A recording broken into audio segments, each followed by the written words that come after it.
ফেনী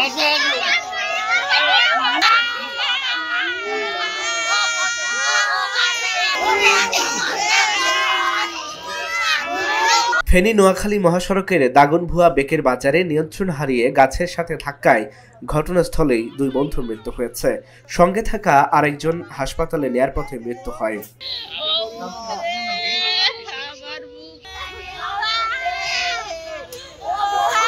সোমবার রাত ৮টার দিকে এই ঘটনা ঘটে। নিহতরা হলেন সৌরভ, দেবু ও অন্তর। তারা সবাই নোয়াখালীর বাসিন্দা। নিহত অন্তর ঘোষের স্বজনরা জানান, অন্তর এবার এসএসসি পরীক্ষার্থী। প্রত্যক্ষদর্শী সূত্রে জানা যায়, রাত ৮টার দিকে নিহত তিনজন একটি মোটরসাইকেল যোগে ফেনী থেকে নোয়াখালীর দিকে যাচ্ছিল। পথে বেকের বাজার সংলগ্ন আশরাফপুর এলাকায় পৌঁছালে সড়কের পাশে থাকা সমিলের গাছের সঙ্গে মোটরসাইকেলের ধাক্কা লাগে। পরে নিয়ন্ত্রণ হারিয়ে সড়কে পড়ে গেলে দুজনের ওপর দিয়ে একটি গাড়ি চাপা দিয়ে চলে যায়।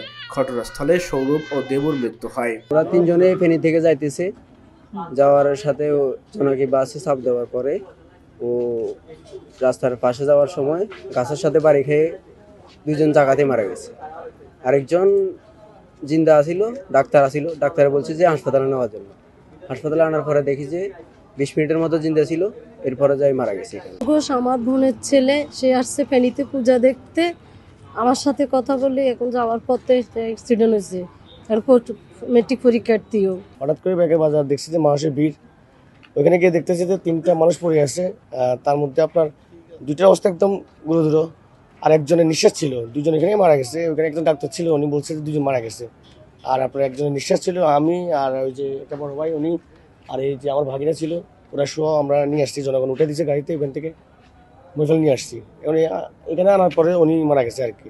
ফেনী জেনারেল হাসপাতালের ডাক্তার জানান, একজনকে গুরুতর আহত অবস্থায় আনার সাথে সাথে মারা যায়। অপর দুইজনের লাশ মর্গে আছে। রোড ট্রাফিক অ্যাক্সিডেন্টে এক পেশেন্ট আসছিল, তো বয়স 25 থেকে 30 বছর হবে। তো পেশেন্টটা মানে গ্যাসপিং অবস্থা, মানে শেষ পর্যায়ে অবস্থা আমরা পাইছি। এই অবস্থায় আমরা বিছানা ওপেন করে স্যান যা যা করার ইমার্জেন্সিভাবে সেটা আমরা করার ব্যবস্থা নেই।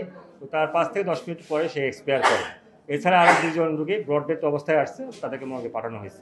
এ ব্যাপারে মহিপাল হাইওয়ে থানার ওসি মোহাম্মদ হারুনুর রশিদ বলেন, এ বিষয়ে প্রয়োজনীয় আইনানুগ ব্যবস্থা নেওয়া হয়েছে। Dhaka journal news desk.